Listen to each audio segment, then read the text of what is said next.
ਅਕਾਲੀ ਦਲ ਵੱਲੋਂ ਖੇਤੀ ਕਾਨੂੰਨਾਂ ਦੇ ਖਿਲਾਫ ਅੱਜ ਵਿਸ਼ਾਲ ਰੋਸ ਮਾਰਚ ਕੱਢਿਆ ਗਿਆ। ਗੁਰਦੁਆਰਾ ਸ਼੍ਰੀ ਰਕਾਬਗੰਜ ਸਾਹਿਬ ਤੋਂ ਸੰਸਦ ਭਵਨ ਦੇ ਵੱਲ ਅੱਜ ਕੂਚ ਕੀਤਾ ਗਿਆ। ਜਿਵੇਂ ਕਿ ਐਲਾਨ ਕੀਤਾ ਗਿਆ ਸੀ ਕਿ ਅੱਜ ਕਾਲਾ ਦਿਵਸ ਮਨਾਇਆ ਜਾਏਗਾ ਤੇ ਸੰਸਦ ਵੱਲ ਕੂਚ ਕੀਤਾ ਜਾਏਗਾ।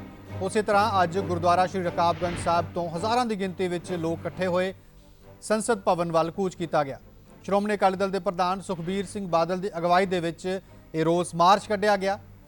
पुलिस दियां रोकां दे बावजूद हज़ारां दी तादाद विच लोग इस मार्च का हिस्सा बने। सुखबीर सिंह बादल ने अकाली बसपा की सरकार बनने ते खेती कानून रद्द करने का वादा किया। खेती कानूनों के खिलाफ सुखबीर सिंह बादल ने केंद्र सरकार को भी चेतावनी दी। उन्होंने कहा कि साडा सिर वड्ढिया जा सकता है पर पंजाब दे विच ये खेती कानून लागू नहीं होने देवांगे। मार्च तो बाद सुखबीर सिंह बादल सने पार्टी की सीनियर लीडरशिप ने इत्थे गिरफ्तारियां भी दित्तियां। तस्वीरां उस रोस मार्च दियां। गुरुद्वारा श्री रकाबगंज साहिब तो यह रोस मार्च शुरू होया, संसद भवन वाल कूच किया गया। हज़ारां की तादाद दे विच लोग इस रोस मार्च दे विच शामिल होए। तो देख सकते हो हज़ारां की भीड़ इत्थे इकट्ठी हुई। दिल्ली दे विच देश की राजधानी दे विच हरसिमरत कौर बादल साबका केंद्रीय मंत्री बठिंडा तो सांसद वो भी इस शामिल हुए। अज ही दे दिन उन्होंने भी इस्तीफा दिता सी ते ये खेती कानून जिहड़े ने वो पास किए गए सन संसद दे विच। रोस वजों अकाली दल ने बीजेपी नाल नाता भी अज दे दिन जिहड़ा है उस तो बाद तोड़िया सी ते अज दे दिन इस्तीफा भी दिता गया सी हरसिमरत कौर बादल दे वल्लों। ते अज काले दिवस वजों इसनूं मनाया गया क्योंकि अज ही ये पास होए सन संसद दे विच ते फिर गिरफ्तारियां दित्तियां गईयां ने सीनियर अकाली लीडरां दे वल्लों।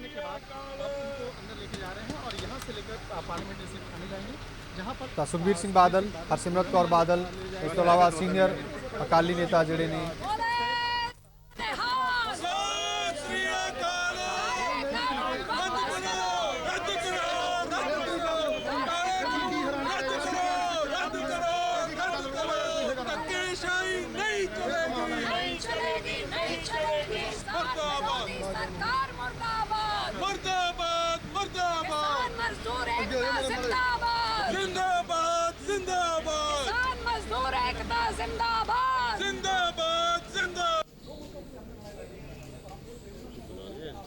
जो गिरफ्तार करके ले जाया गया तो थाने के अंदर भी जड़ा इस तरह के नाल उत्थे मार्च किया गया, उत्थे धरना लगाया गया।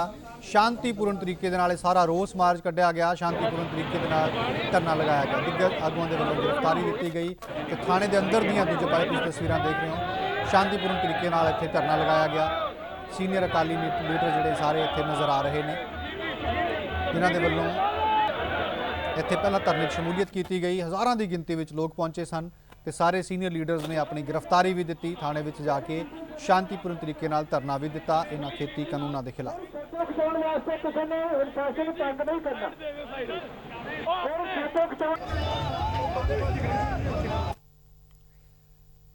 श्रोमणी अकाली दल के प्रधान सुखबीर सिंह बादल ने कहा कि अकाली दल के वर्करां दी गड्डियां दे नाल भन्न तोड़ की गई है। दिल्ली पुलिस की गुंडागर्दी के बावजूद अकाली दल के वर्कर दिल्ली पहुंचे। उन्होंने कहा कि केंद्र सरकार डरी हुई है तो दिल्ली सरकार केंद्र के इशारे पर काम कर रही है। श्रोमणी अकाली दल वालों दिल्ली दे विच अज काला दिवस मनाया जा रहा है। श्रोमणी अकाली दल प्रधान सुखबीर सिंह बादल होनी साडे नाल ने। सुखबीर जी, जनता ने तुहाडे जिहड़े लोग ने श्रोमणी अकाली दल दे जिहड़े वर्कर ने संयम बना के रखा, तुसीं भी अपील यही की है कि बैरीकेडिंग नहीं तोड़नी, हुण अगे की करन जा रहे हो तुसीं? देखो, असी शुरू तो क्या सी कि साडा प्रोटेस्ट पीसफुल रहूगा, पर सेंटर सरकार ने, हरियाणा सरकार ने पूरी रात नाके ला के लाठी चार्ज करके साडे वर्करां नूं रोकण दी कोशिश की। कई गड्डियां साडियां तोड़ियां गईयां। मैं बड़ा दुख नाल कहना चाहुंदा कि डेमोक्रेसी विच जे असीं कमिटमेंट करते हैं अमन शांति दी, फिर भी अमन शांति दी मार्च अलाउ नहीं कर रहे सी। पर तुसीं देखो हज़ारां की गिनती संगत पहुंची है, भावें तुर के आना पाए, भावें स्कूटर चढ़ के आना पाए, संगत आई है। मैं दिल दी गरां धन्नवाद करदा। आम आदमी पार्टी वालों अरविंद केजरीवाल वालों जिस ढंग नाल तुसीं जिक्र भी किया, दिल्ली के गुरुद्वारियां दे विच जाण तो भी रोकिया गया, होटलों के विचों राती वर्करां नूं बाहर कढ़िया गया, दिल्ली विच पंजाब दीयां गड्डियां नूं एंटर होण ते खास तौर पर मार्क करके रोकिया गया। इस नूं लैके किवें वेखदे हो? मैं वही कह रहा है, आम आदमी पार्टी जो कर रही है, जो गांधी मोदी साहब कहने हैं ਉਹ ਕਰ ਕਾਲੇ ਕਾਨੂੰਨ ਦਿੱਲੀ 'ਚ ਕਿਉਂ ਲਾਗੂ ਹੋਏ ਆ ਜਿੱਥੇ ਜ਼ਮੀਨ ਵੀ ਬਹੁਤ ਘੱਟ ਹੈ ਆਹ ਤਾਂ ਸਟੈਂਡ ਲੈ ਸਕਦੇ ਸੀ ਪਰ ਨਹੀਂ। ਪਰ ਕੈਪਟਨ ਅਮਰਿੰਦਰ ਸਿੰਘ ਵੀ ਕਹਿੰਦੇ ਨੇ ਕਿ ਕਿਸਾਨਾਂ ਨੂੰ ਕਹਿ ਰਹੇ ਕਿ ਦਿੱਲੀ ਜਾ ਕੇ ਧਰਨੇ ਲਾਓ, ਪੰਜਾਬ ਦੇ ਵਿੱਚੋਂ ਆਪਣੇ ਧਰਨੇ ਚੁੱਕੋ। ਕੈਪਟਨ ਅਮਰਿੰਦਰ ਸਿੰਘ ਦਾ ਸਟੈਂਡ ਕਿਵੇਂ ਵੇਖਦੇ ਹੋ? ਸੀ ਕੈਪਟਨ ਦੋਗਲੀ ਨੀਤੀ ਖੇਡਦਾ ਹਰ ਰੋਜ਼। ਉਹਨੂੰ ਪਤਾ ਨਹੀਂ ਕਿ ਜਿੱਥੋਂ ਕਿਤੇ ਹੁਣ ਗਾਂਧੀ ਪਰਿਵਾਰ ਤੋਂ ਹੁਕਮ ਹੋਇਆ ਨਾ ਕਿਹਾ ਕਰੋ, ਕਿਉਂਕਿ ਤੁਸੀਂ ਦੇਖਿਆ ਅੱਜ ਕੱਲ ਕੈਪਟਨ ਮੋਦੀ ਨਾਲ ਰਲਿਆ, ਸੋ ਉਹ ਗੇਮ ਰੋਜ਼ ਬਦਲਦਾ ਹੈ। ਧੰਨਵਾਦ। ਤਾਂ ਸੀ ਸੁਖਬੀਰ ਸਿੰਘ ਬਾਦਲ ਜਿਨ੍ਹਾਂ ਨੇ ਸਪਸ਼ਟ ਤੌਰ ਦੇ ਉੱਪਰ ਕਿਹਾ ਹੈ ਕਿ ਇੱਕ ਪਾਸੇ ਜਿਹੜਾ ਕਾਂਗਰਸ ਸੂਬੇ ਦੇ ਵਿੱਚ ਜਿਹੜੀ ਕਾਂਗਰਸ ਸਰਕਾਰ ਹੈ ਉੱਥੇ ਕੈਪਟਨ ਅਮਰਿੰਦਰ ਸਿੰਘ ਲਗਾਤਾਰ ਮੋਦੀ ਦੀਆਂ ਨੀਤੀਆਂ ਦੇ ਉੱਪਰ ਬਿਆਨ ਦਿੰਦੇ ਨਜ਼ਰ ਆਉਂਦੇ ਨੇ। ਉੱਥੇ ਦਿੱਲੀ ਦੇ ਵਿੱਚ ਜਿਸ ਢੰਗ ਦੇ ਨਾਲ ਲੋਕਾਂ ਨੂੰ ਰੋਕਿਆ ਗਿਆ, ਅਰਵਿੰਦ ਕੇਜਰੀਵਾਲ ਵੱਲੋਂ ਜਿਸ ਢੰਗ ਦੇ ਨਾਲ ਗੁਰਦੁਆਰਾ ਸਾਹਿਬ ਦੇ ਅੰਦਰ ਜਾਣ ਤੋਂ ਵੀ ਲੋਕਾਂ ਨੂੰ ਰੋਕਿਆ ਗਿਆ, ਇਹ ਵੀ ਇੱਕ ਬੇहद ਵੱਡੀ ਮੰਦਭਾਗੀ ਗੱਲ ਹੈ। ਫਿਲਹਾਲ ਸ਼੍ਰੋਮਣੀ ਅਕਾਲੀ ਦਲ ਵੱਲੋਂ ਸਪਸ਼ਟ ਕਰ ਦਿੱਤਾ ਗਿਆ ਕਿ ਸੰਜਮ ਬਣਾ ਕੇ ਰੱਖਿਆ ਜਾਵੇਗਾ। ਫਿਲਹਾਲ ਵੇਖਣਾ ਹੀ ਖਾਸ ਅਤੇ ਦਿਲਚਸਪ ਰਹੇਗਾ ਕਿ ਸ਼੍ਰੋਮਣੀ ਅਕਾਲੀ ਦਲ ਵੱਲੋਂ ਅੱਜ ਜਿਹੜਾ ਕਾਲਾ ਦਿਵਸ ਮਨਾਇਆ ਗਿਆ, ਜਿਹੜੀ ਦਿੱਲੀ ਦੀ ਸਰਕਾਰ ਨੂੰ, ਕੇਂਦਰ ਦੀ ਮੋਦੀ ਸਰਕਾਰ ਨੂੰ ਜਿਹੜਾ ਇੱਕ ਹਲੂਣਾ ਦੇਣ ਦੀ ਕੋਸ਼ਿਸ਼ ਕੀਤੀ ਗਈ ਹੈ, ਕਦ ਤੱਕ ਕੇਂਦਰ ਸਰਕਾਰ ਦੇ ਉੱਪਰ ਇਸ ਦਾ ਅਸਰ ਹੁੰਦਾ ਹੈ ਤੇ ਜਿਹੜੀ ਅਪੀਲ ਬਾਰ-ਬਾਰ ਲੱਖਾਂ ਕਿਸਾਨਾਂ ਵੱਲੋਂ ਜਾਂ ਫਿਰ ਸ਼੍ਰੋਮਣੀ ਅਕਾਲੀ ਦਲ ਵੱਲੋਂ ਕੀਤੀ ਜਾ ਰਹੀ ਹੈ ਕਿ ਕਾਲੇ ਖੇਤੀ ਕਾਨੂੰਨ ਰੱਦ ਕੀਤੇ ਜਾਣ, ਉਹ ਖੇਤੀ ਕਾਨੂੰਨ ਕਦ ਤੱਕ ਰੱਦ ਕੀਤੇ ਜਾਣਗੇ ਆਉਣ ਵਾਲਾ ਸਮਾਂ ਹੀ ਦੱਸੇਗਾ। ਕੈਮਰਾਮੈਨ ਵਿਕਰਮ ਡੋਗਰਾ ਦੇ ਨਾਲ ਅਮਿਤ ਮਲਹੋਤਰਾ, PTC ਨਿਊਜ਼, ਦਿੱਲੀ। ਤਾਂ ਅਕਾਲੀ ਦਲ ਵੱਲੋਂ ਖੇਤੀ ਕਾਨੂੰਨਾਂ ਦੇ ਖਿਲਾਫ ਇਹ ਵਿਸ਼ਾਲ ਰੋਸ ਮਾਰਚ ਅੱਜ ਦੇਸ਼ ਦੀ ਰਾਜਧਾਨੀ ਦਿੱਲੀ ਦੇ ਵਿੱਚ ਕੱਢਿਆ ਗਿਆ। ਕਾਲਾ ਦਿਵਸ ਅੱਜ ਮਨਾਇਆ ਗਿਆ। ਦਿੱਲੀ ਦੇ ਗੁਰਦੁਆਰਾ ਸ਼੍ਰੀ ਰਕਾਬਗੰਜ ਸਾਹਿਬ ਦੇ ਵਿੱਚ ਕੱਲ ਹੀ ਹਜ਼ਾਰਾਂ ਦੀ ਗਿਣਤੀ 'ਚ ਲੋਕ ਪਹੁੰਚ ਚੁੱਕੇ ਸਨ ਤੇ ਉੱਥੋਂ ਰੋਸ ਮਾਰਚ ਕੱਢਿਆ ਗਿਆ। ਸੁਖਬੀਰ ਸਿੰਘ ਬਾਦਲ ਦੀ ਅਗਵਾਈ ਦੇ ਵਿੱਚ ਇਹ ਮਾਰਚ ਕੱਢਿਆ ਗਿਆ। ਉਹਨਾਂ ਦਾ ਕਹਿਣਾ ਕਿ ਹਾਲਾਂਕਿ ਬਹੁਤ ਰੋਕਾਂ ਲਗਾਈਆਂ ਦਿੱਲੀ ਪੁਲਿਸ ਨੇ, ਪਰ ਇਸ ਦੇ ਬਾਵਜੂਦ ਹਜ਼ਾਰਾਂ ਦੀ ਤਾਦਾਦ ਦੇ ਵਿੱਚ ਇੱਥੇ ਲੋਕ ਪਹੁੰਚੇ ਨੇ ਤੇ ਇਸ ਮਾਰਚ ਦਾ ਹਿੱਸਾ ਬਣੇ ਨੇ। ਸ਼ਾਂਤੀਪੂਰਨ ਪੂਰੀ ਤਰ੍ਹਾਂ ਨਾਲ ਰੱਖਿਆ ਗਿਆ। ਇਸ ਧਰਨਾ ਪ੍ਰਦਰਸ਼ਨ ਨੂੰ ਕਿਸੇ ਵੀ ਤਰ੍ਹਾਂ ਦੀ ਹਿੰਸਾ ਨਹੀਂ ਕੀਤੀ ਗਈ ਤੇ ਉਹਨਾਂ ਨੇ ਵਾਅਦਾ ਵੀ ਕੀਤਾ ਕਿ ਅਕਾਲੀ ਬਸਪਾ ਸਰਕਾਰ ਬਣਨ ਤੇ ਪੰਜਾਬ ਦੇ ਵਿੱਚ ਇਹਨਾਂ ਨੂੰ ਬਿਲਕੁਲ ਵੀ ਲਾਗੂ ਨਹੀਂ ਹੋਣ ਦਿੱਤਾ ਜਾਏਗਾ। ਕੇਂਦਰ ਸਰਕਾਰ ਨੂੰ ਚੇਤਾਵਨੀ ਵੀ ਦਿੱਤੀ ਕਿ ਸਾਡਾ ਸਿਰ ਵੱਢਿਆ ਜਾ ਸਕਦਾ ਹੈ, ਪਰ ਪੰਜਾਬ 'ਚ ਇਹ ਕਾਨੂੰਨ ਕਿਸੇ ਵੀ ਹਾਲ 'ਚ ਲਾਗੂ ਨਹੀਂ ਹੋਣ ਦਿਆਂਗੇ। ਕਾਂਗਰਸ ਪਾਰਟੀ ਦੇ ਮਨ 'ਚ ਨੀਅਤ ਨਹੀਂ ਬਦਲੀ। ਤੁਸੀਂ ਕਾਂਗਰਸ ਦੇ 2000 ਕੈਪਟਨ ਅਮਰਿੰਦਰ ਸਿੰਘ ਦਾ ਚੋਣ ਪੱਤਰ ਦੇਖ ਲਓ, ਜਿੱਥੇ ਝੂਠੀ ਸਹੁੰ ਖਾਧੀ ਸੀ ਉੱਥੇ ਉਹਨੇ ਚੋਣ ਪੱਤਰ 'ਚ ਲਿਖਿਆ ਕਿ ਅਸੀਂ ਸਰਕਾਰੀ ਮੰਡੀਆਂ ਬੰਦ ਕਰਾਂਗੇ ਤੇ ਪ੍ਰਾਈਵੇਟ ਮੰਡੀਆਂ ਚਾਲੂ ਕਰਾਂਗੇ। ਤੇ ਕੈਪਟਨ ਨੇ ਕੱਲੀ 100 ਪੂਰੀ ਕੀਤੀ ਹੈ। ਜਦੋਂ ਸਰਕਾਰ ਬਣੀ ਉਹਨੇ ਨਵਾਂ ਐਕਟ ਬਣਾਇਆ ਪੰਜਾਬ ਦਾ। ਹਲੇ ਦੇਸ਼ ਵਿੱਚ ਕਾਲੇ ਕਾਨੂੰਨ ਬਣੇ ਵੀ ਨਹੀਂ ਸੀ। ਜੇ ਸਭ ਤੋਂ ਪਹਿਲੇ ਕਿਤੇ ਕਾਨੂੰਨ ਬਣੇ ਗਏ ਉਹ ਪੰਜਾਬ ਦੀ ਅਸੈਂਬਲੀ ਵਿੱਚ ਕੈਪਟਨ ਅਮਰਿੰਦਰ ਸਿੰਘ ਨੇ ਧੱਕੇ ਨਾ ਬਣਾਏ। ਅੱਜ ਵੀ ਲਾਗੂ ਹੈ। ਕਾਲੇ ਕਾਨੂੰਨ ਲਾਗੂ ਹੋਣ ਤੋਂ 2 ਸਾਲ ਪਹਿਲੇ ਦੇਸ਼ ਦੇ ਪ੍ਰਧਾਨ ਮੰਤਰੀ ਨੇ 7 ਮੁੱਖ ਮੰਤਰੀਆਂ ਦੀ ਕਮੇਟੀ ਬਣਾਈ ਜਿਨ੍ਹਾਂ ਨੇ ਫੈਸਲਾ ਕਰਨਾ ਸੀ ਕਿ ਇਹ ਕਾਨੂੰਨ ਕਿਹੋ ਜਿਹੇ ਹੋਣ। ਉਹਨਾਂ 7 ਵਿੱਚੋਂ ਇੱਕ ਕੈਪਟਨ ਅਮਰਿੰਦਰ ਸਿੰਘ ਕਾਂਗਰਸ ਦਾ, ਇੱਕ ਕਮਲਨਾਥ ਮੱਧ ਪ੍ਰਦੇਸ਼ ਦਾ ਚੀਫ ਮਿਨਿਸਟਰ ਕਾਂਗਰਸ ਦਾ ਸੀ। ਮੈਂ ਹੁਣ ਪੁੱਛਣਾ ਚਾਹੁੰਦਾ ਕੈਪਟਨ ਤੇ ਅਠੋਕੋ ਤਾਲੀ ਇਹਨਾਂ ਦਾ ਜਿਹੜਾ ਪ੍ਰਧਾਨ ਹੈ, ਜੇ ਰੋਜ਼ ਬਕਵਾਸ ਕਰਦਾ ਹੈ, ਕਿ 2 ਸਾਲ ਪਹਿਲੇ ਕਿਉਂ ਨਹੀਂ ਪੰਜਾਬ ਦੇ ਲੋਕਾਂ ਨੂੰ ਦੱਸਿਆ ਕੀ ਹੋ ਰਿਹਾ ਹੈ? ਜੇ ਉਦੋਂ ਦੱਸ ਦਿੰਦੇ ਤੇ ਉਦੋਂ ਆਪਾਂ ਲੜਾਈ ਲੜਦੇ, ਅੱਜ ਜਾਨਾਂ ਨਹੀਂ ਜਾਣੀਆਂ ਸੀ, ਇੰਨਾ ਮੁਸ਼ਕਿਲ ਆਪਣਾ ਨੂੰ ਹੋਣਾ ਨਹੀਂ ਪੈਣਾ। ਪਰ ਨਾਲ ਸੀ, ਚੁੱਪ ਸੀ, ਹੁਣ ਵੀ ਨਾਲ ਰਹੇ। ਤੁਸੀਂ ਯਾਦ ਕਰੋ, ਕਿਸਾਨ ਜਥੇਬੰਦੀਆਂ ਨੂੰ ਵੀ ਯਾਦ ਕਰਾਉਣਾ ਚਾਹੁੰਦਾ। ਜਦੋਂ ਪਾਰਲੀਮੈਂਟ 'ਚ ਕਾਨੂੰਨ ਆਇਆ ਤੇ ਕਿਸਾਨ ਜਥੇਬੰਦੀਆਂ ਨੇ, ਪੰਜਾਬ ਦੇ ਲੋਕਾਂ ਨੇ ਕਿਹਾ ਕਿ ਸਾਰੇ ਪੰਜਾਬ ਦੇ ਐਮਪੀਆਂ ਨੂੰ ਕਿ ਇਹਨਾਂ ਕਾਨੂੰਨਾਂ ਦੇ ਖਿਲਾਫ ਵੋਟ ਪਾਓ। ਕਿਸੇ ਨੇ ਬਾਈਕਾਟ ਨਹੀਂ ਕਰਨਾ, ਕਿਸੇ ਨੇ ਹੱਕ 'ਚ ਨਹੀਂ ਪਾਉਣੀ। ਜੇ ਤੁਸੀਂ ਬਾਈਕਾਟ ਕਰੋਗੇ ਇਹਦਾ ਮਤਲਬ ਤੁਸੀਂ ਸਹੀ ਮੈਨੇ ਤੇ ਕਾਲੇ ਕਾਨੂੰਨਾਂ ਦੇ ਹੱਕ 'ਚੋਂ। ਤੇ ਮੈਂ ਪੁੱਛਣਾ ਚਾਹੁੰਦਾ ਜਥੇਬੰਦੀਆਂ ਨੂੰ ਕਿ ਸਾਰੇ ਪੰਜਾਬ ਜਾਣਦਾ ਕਿ ਕੱਲੇ 2 MP ਲੋਕ ਸਭਾ ਵਿੱਚ ਹਰਸਿਮਰਤ ਕੌਰ ਬਾਦਲ ਤੇ ਮੈਂ ਜਿਨ੍ਹਾਂ ਨੇ ਵਿਰੋਧ ਕੀਤਾ, ਸਾਰੇ ਕਾਂਗਰਸ ਦੇ MP, ਸਾਰੇ ਕਾਂਗਰਸ ਦੇ MP, ਸਾਰੇ ਆਮ ਆਦਮੀ ਪਾਰਟੀ ਦਾ ਭਗਵੰਤ ਮਾਨ ਬਾਈਕਾਟ ਕਰ ਗਏ ਸੀ। ਮਤਲਬ ਅਸਿੱਧੇ ਤਰੀਕੇ ਨਾਲ ਅਸੀਂ ਜੋ ਕਹਿੰਦੇ ਆ ਕਰਦੇ ਆ, ਲਾਰੇ ਨਹੀਂ ਲਾਉਂਦੇ। ਉਹਦੇ ਬਾਅਦ ਵੀ ਤੁਸੀਂ ਦੇਖਿਆ ਦਿੱਲੀ ਵਿੱਚ, ਹੁਣ ਦਿੱਲੀ ਸਰਕਾਰ ਹੈ, ਤੁਸੀਂ ਦਿੱਲੀ ਆਏ ਹੋ, ਇੱਥੇ ਕੋਈ ਝੋਨੇ ਦੇ ਖੇਤ ਦਿਖਦੇ ਆ? ਮਸਾ 4-5 ਹਜ਼ਾਰ ਕਿੱਲਾ ਇੱਥੇ ਜ਼ਮੀਨ ਹੈ ਤੇ ਇੱਕੋ ਇੱਕ ਮੁੱਖ ਮੰਤਰੀ ਹੈ ਕੇਜਰੀਵਾਲ ਜੀ ਨੇ ਤਿੰਨੇ ਕਾਲੇ ਕਾਨੂੰਨ ਦਿੱਲੀ ਵਿੱਚ ਨੋਟੀਫਾਈ ਕਰਤੇ ਹੈ ਕੱਲੇ। ਪੁੱਛੋ ਕਿ ਹੁਣ ਕਿਉਂ ਬੋਲਦੇ ਨਹੀਂ? ਤੇ ਕੈਪਟਨ ਅਮਰਿੰਦਰ ਸਿੰਘ ਨੇ ਅੱਜ ਤੱਕ ਪੰਜਾਬ ਦੀ ਅਸੈਂਬਲੀ ਚ ਇਹਨਾਂ ਨੂੰ ਆਪਣੇ ਕੀਤੇ ਹੋਏ ਰੱਦ ਨਹੀਂ ਕੀਤੇ। ਆਪਾਂ ਹਜ਼ਾਰਾਂ ਦੀ ਗਿਣਤੀ ਚ ਆਏ ਹਾਂ। ਮਕਸਦ ਕੀ ਹੈ?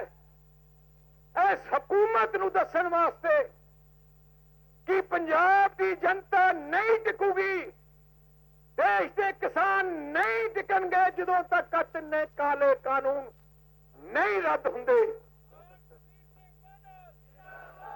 ਤੇ ਮੈਂ ਅੱਜ ਕਹਿ ਸਕਦਾ ਤੇ ਭਰੀ ਸੰਗਤ ਮੈਂ ਕਹਿਣਾ ਚਾਹਣਾ, ਆਹ ਕਾਲੇ ਕਾਨੂੰਨ ਪ੍ਰਧਾਨ ਮੰਤਰੀ ਨੇ ਲਾਗੂ ਕੀਤੇ ਦੇਸ਼ ਵਿੱਚ।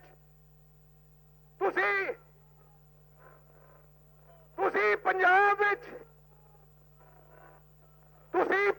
ਵਿੱਚ ਸ਼੍ਰੋਮਣੀ ਅਕਾਲੀ ਦਲ ਦੀ ਸਰਕਾਰ, ਬੀਐਸਪੀ ਸਰਕਾਰ ਬਣਾ ਦਿਓ, ਭਾਵੇਂ ਸਾਡਾ ਸਿਰ ਵੱਢਿਆ ਜਾਏ, ਪਰ ਪੰਜਾਬ 'ਚ ਨਹੀਂ ਲਾਗੂ ਹੋਣਗੇ ਇਹ ਕਾਨੂੰਨ ਕਿਸੇ ਹਾਲਤ। ਉੱਥੇ ਹੀ ਸਾਬਕਾ ਕੇਂਦਰੀ ਮੰਤਰੀ ਹਰਸਿਮਰਤ ਕੌਰ ਬਾਦਲ ਨੇ ਕਿਹਾ ਕਿ ਹਰਿਆਣਾ ਤੇ ਦਿੱਲੀ ਸਰਕਾਰ ਨੇ ਉਹਨਾਂ ਦੇ ਵਰਕਰਾਂ ਨੂੰ ਰੋਕਣ ਦੀ ਬਹੁਤ ਕੋਸ਼ਿਸ਼ ਕੀਤੀ ਤੇ ਅਕਾਲੀ ਦਲ ਵੱਲੋਂ ਕਿਸਾਨਾਂ ਦੇ ਹੱਕ ਵਿੱਚ ਇਹ ਕਾਲਾ ਦਿਵਸ ਮਨਾਇਆ ਗਿਆ, ਪਰ ਆਮ ਆਦਮੀ ਪਾਰਟੀ ਇੱਥੇ ਕਿਤੇ ਨਜ਼ਰ ਨਹੀਂ ਆਈ। ਪੰਜਾਬ ਦੇ ਵਿੱਚ ਆਮ ਆਦਮੀ ਪਾਰਟੀ ਕੁਝ ਹੋਰ ਕਹਿੰਦੀ ਹੈ ਤੇ ਦਿੱਲੀ ਦੇ ਵਿੱਚ ਕੁਝ ਹੋਰ। ਜਦੋਂ ਤੋਂ ਵੈਸਟ ਬੰਗਾਲ ਦੀ ਇਲੈਕਸ਼ਨ ਹੋਈ ਤਾਂ ਵੀ ਕੋਈ ਕਰੋਨਾ ਨਹੀਂ ਸੀ, ਜਦੋਂ ਤੋਂ ਇਹ ਕਰਨਾ ਚਾਹੁੰਦੇ ਸੀਗੇ। ਹੁਣ ਜਿਹੜੇ ਰਾਜਾਂ ਦੀ ਇਲੈਕਸ਼ਨ ਹੁਣ ਯੂਪੀ 'ਤੇ ਜਾ ਕੇ ਕਰ ਰਹੇ ਨੇ, ਹੁਣ ਪਤਾ ਨਹੀਂ ਉਹ ਕਿਹੜਾ ਮਾਰਚ ਕੱਢਿਆ ਸੀ ਜਦ ਸਾਰੇ ਮੰਤਰੀ ਬਣੇ ਤਾਂ ਕਰੋਨਾ ਨਹੀਂ ਸੀ, ਤੇ ਜਦ ਵਿਰੋਧੀ ਕੁਝ ਕਰਨਾ ਚਾਹੁੰਦੇ ਨੇ ਫਿਰ ਇਹਨਾਂ ਨੂੰ ਕਰੋਨਾ ਯਾਦ ਆ ਜਾਂਦਾ ਹੈ। ਆਮ ਆਦਮੀ ਪਾਰਟੀ ਵੀ ਦਿੱਲੀ ਵਿੱਚ ਗੁਰਦੁਆਰਿਆਂ ਦੇ ਵਿੱਚ ਐਂਟਰੀ ਬੈਨ ਕਰ ਦਿੰਦੀ ਹੈ, ਰਾਤੀ ਹੋਟਲਸ ਦੇ ਵਿੱਚੋਂ ਲੋਕਾਂ ਨੂੰ ਬਾਹਰ ਕੱਢਿਆ ਜਾਂਦਾ ਹੈ। ਸੁਖਬੀਰ ਜੀ ਨੇ ਦੱਸਿਆ ਗੱਡੀਆਂ ਕਈ ਭੰਨ ਦਿੱਤੀਆਂ ਗਈਆਂ। ਇਸ ਨੂੰ ਕਿਸ ਢੰਗ ਨਾਲ ਵੇਖਦੇ ਹੋ ਕਿ ਦਿੱਲੀ ਦੇ ਵਿੱਚ ਆਮ ਜਨਤਾ ਦੀ ਐਂਟਰੀ ਵੀ ਬੈਨ ਕਰਨ ਦੀ ਕੋਸ਼ਿਸ਼ ਕੀਤੀ ਜਾ ਰਹੀ ਹੈ? ਦੇਖੋ ਇਹ ਸਾਰੀ ਸਰਕਾਰਾਂ ਦੋਗਲੀ ਰਾਜਨੀਤੀ ਖੇਡਦੇ ਨੇ। ਪੰਜਾਬ ਜਾ ਕੇ ਪੰਜਾਬ ਦੀ ਗੱਲ ਕਰਦੇ ਨੇ ਤੇ ਕੇਜਰੀਵਾਲ ਜਿਹੜਾ 13 ਮਹੀਨੇ ਤੋਂ ਇਹ ਸੰਘਰਸ਼ ਚੱਲ ਰਿਹਾ, 10 ਮਹੀਨੇ ਤੋਂ ਦਿੱਲੀ ਦੇ ਬਾਰਡਰ 'ਚ ਬੈਠੇ ਨੇ, ਅੱਜ 1 ਸਾਲ ਹੋ ਗਿਆ ਹੈ। ਅੱਜ ਅਕਾਲੀ ਦਲ ਰੋਸ ਪ੍ਰਦਰਸ਼ਨ ਕਰ ਰਿਹਾ ਤੇ ਅੱਜ ਕਿੱਥੇ Aam Aadmi party? Aam Aadmi party notification ਕੱਢ ਰਹੀ ਹੈ ਕਿ ਗੁਰਦੁਆਰਿਆਂ ਦੇ ਵਿੱਚ ਆਪਾਂ ਪਹੁੰਚ ਨਹੀਂ ਕਰ ਸਕਦੇ। ਕੇਂਦਰ ਦੀ ਸਰਕਾਰ ਸਾਰੇ ਨਾਕੇ ਲਗਾ ਕੇ ਲੋਕਾਂ ਨੂੰ ਰੋਕ ਰਹੀ ਹੈ। ਖੱਟਰ ਸਰਕਾਰ ਹੋਟਲਾਂ ਤੋਂ ਕੱਢ ਕੇ ਮੋੜ ਰਹੀ ਹੈਗੀ। ਸੋ ਇਹ ਸਾਰੇ ਕਿਸਾਨ ਵਿਰੋਧੀ ਹੈਗੇ ਜਿਹੜੇ ਇਸ ਅੰਦੋਲਨ ਨੂੰ ਕਮਜ਼ੋਰ ਕਰਨਾ ਚਾਹੁੰਦੇ ਆ, ਲੇਕਿਨ ਸ਼੍ਰੋਮਣੀ ਅਕਾਲੀ ਦਲ ਕਿਸਾਨਾਂ ਦੇ ਨਾਲ ਡਟੀ ਹੋਈ ਹੈ ਤੇ ਇਹ ਕਾਨੂੰਨ ਅਸੀਂ ਵਾਪਸ ਕਰਵਾ ਕੇ ਹੀ ਛੱਡਾਂਗੇ। ਇਸ ਰੋਸ ਮਾਰਚ ਤੋਂ ਬਾਅਦ ਸ਼੍ਰੋਮਣੀ ਅਕਾਲੀ ਦਲ ਨੇ ਪ੍ਰਧਾਨ ਮੰਤਰੀ ਨੂੰ ਇੱਕ ਮੰਗ ਪੱਤਰ ਵੀ ਭੇਜਿਆ। ਮੈਮੋਰੰਡਮ ਭੇਜਿਆ ਗਿਆ ਪ੍ਰਧਾਨ ਮੰਤਰੀ ਦੇ ਨਾਮ ਤੇ ਐਗਜ਼ੈਕਟਿਵ ਮੈਜਿਸਟ੍ਰੇਟ ਨੂੰ ਜਾ ਕੇ ਮੈਮੋਰੰਡਮ ਸੌਂਪਿਆ ਗਿਆ, ਜਿਸ ਦੇ ਵਿੱਚ 5 ਪ੍ਰਮੁੱਖ ਮੰਗਾਂ ਰੱਖੀਆਂ ਗਈਆਂ। ਮੁੱਖ 5 ਮੰਗਾਂ ਨੇ ਇਸ ਦੇ ਵਿੱਚ ਲਿਖੀਆਂ ਹੋਈਆਂ। ਸਭ ਤੋਂ ਪਹਿਲਾਂ ਤਿੰਨੇ ਖੇਤੀ ਕਾਨੂੰਨ ਰੱਦ ਕਰਨ ਦੀ ਮੰਗ ਕੀਤੀ ਗਈ ਹੈ। ਦੂਜੇ ਨੰਬਰ ਤੇ ਮੰਗ ਕੀਤੀ ਗਈ ਹੈ ਪ੍ਰਮੁੱਖ ਫਸਲਾਂ ਦੀ MSP ਦੀ ਕਾਨੂੰਨੀ ਤੇ ਸੰਵਿਧਾਨਕ ਗਾਰੰਟੀ ਦਿੱਤੀ ਜਾਵੇ। ਫਿਰ ਮੰਗ ਕੀਤੀ ਗਈ ਹੈ ਕਿ ਸਾਰੀਆਂ ਪ੍ਰਮੁੱਖ ਫਸਲਾਂ ਦੀ ਖਰੀਦ ਦੀ ਵੀ ਕਾਨੂੰਨੀ ਗਾਰੰਟੀ ਹੋਣੀ ਚਾਹੀਦੀ ਹੈ। ਇਸ ਤੋਂ ਇਲਾਵਾ ਅੰਦੋਲਨ ਕਰ ਰਹੇ ਕਿਸਾਨਾਂ ਦੀਆਂ ਮੰਗਾਂ ਦੇ ਹੱਲ ਲਈ ਗੱਲਬਾਤ ਤੁਰੰਤ ਸ਼ੁਰੂ ਕਰਨ ਦੀ ਵੀ ਮੰਗ ਕੀਤੀ ਗਈ ਹੈ ਤੇ ਇਹ ਵੀ ਮੰਗ ਕੀਤੀ ਗਈ ਹੈ ਕਿ ਕਿਸਾਨਾਂ ਬਾਰੇ ਕੋਈ ਵੀ ਕਾਨੂੰਨ ਲਿਆਉਣ ਤੋਂ ਪਹਿਲਾਂ ਉਹਨਾਂ ਨਾਲ ਸਲਾਹ ਕਰਕੇ ਉਹਨਾਂ ਨੂੰ ਭਰੋਸੇ ਵਿੱਚ ਲਿਆ ਜਾਵੇ। ਤਾਂ ਇਹ ਤਸਵੀਰਾਂ ਨੇ ਉਸ ਮੈਮੋਰੰਡਮ ਨੂੰ ਸੌਂਪਣ ਦੀਆਂ। ਸ਼੍ਰੋਮਣੀ ਅਕਾਲੀ ਦਲ ਦੇ ਪ੍ਰਧਾਨ ਸੁਖਬੀਰ ਸਿੰਘ ਬਾਦਲ ਤੇ ਨਾਲ ਹੀ ਸਮੁੱਚੀ ਲੀਡਰਸ਼ਿਪ ਜਿਹੜੀ ਮੌਜੂਦ ਰਹੀ, ਉਸ ਮੈਮੋਰੰਡਮ ਦੀਆਂ ਤਸਵੀਰਾਂ ਨੇ ਜਿਸ ਦੇ ਵਿੱਚ ਇਹ 5 ਜਿਹੜੀਆਂ ਨੇ ਪ੍ਰਮੁੱਖ ਮੰਗਾਂ ਜਿਹੜੀਆਂ ਨੇ ਪ੍ਰਧਾਨ ਮੰਤਰੀ ਨੂੰ ਕੀਤੀਆਂ ਗਈਆਂ ਨੇ।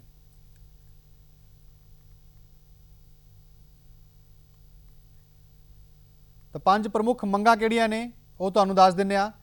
ਪਹਿਲੀ ਮੰਗ ਕਿ ਤਿੰਨੇ ਖੇਤੀ ਕਾਨੂੰਨ ਰੱਦ ਕੀਤੇ ਜਾਣ, ਸਭ ਤੋਂ ਪਹਿਲੀ ਮੰਗ ਇਹੀ ਹੈ। ਦੂਜੀ ਮੰਗ ਹੈ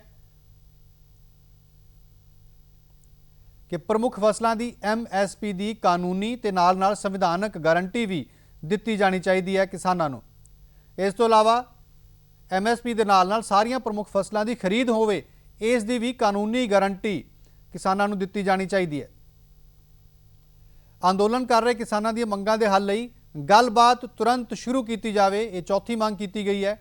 ਤੇ ਪੰਜਵੀਂ ਮੰਗ ਇਹ ਕੀਤੀ ਗਈ ਹੈ ਕਿ ਕਿਸਾਨਾਂ ਬਾਰੇ ਕੋਈ ਵੀ ਕਾਨੂੰਨ ਜੇ ਅੱਗੇ ਤੋਂ ਲੈ ਕੇ ਆਉਣਾ ਤਾਂ ਪਹਿਲਾਂ ਉਹਨਾਂ ਦੇ ਨਾਲ ਸਲਾਹ ਕਰਕੇ ਉਹਨਾਂ ਨੂੰ ਭਰੋਸੇ ਵਿੱਚ ਲਿਆ ਜਾਵੇ, ਉਸ ਤੋਂ ਬਾਅਦ ਹੀ ਕੋਈ ਕਾਨੂੰਨ ਲਿਆਂਦਾ ਜਾਵੇ।